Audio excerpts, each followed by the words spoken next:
turn the camera timer on or off on your Samsung Galaxy S26, you're going to begin by opening the camera app. From here, you're going to tap on the menu icon, like so, and you're going to select the timer icon. Now to turn it on, you need to choose one of these chosen timestamps that are available. So you have 2 seconds, 5 seconds, and 10 seconds.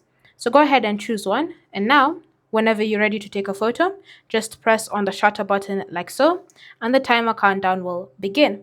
If you want to stop it, you can just tap on stop, adjust whatever it needs adjusting, and then resume again.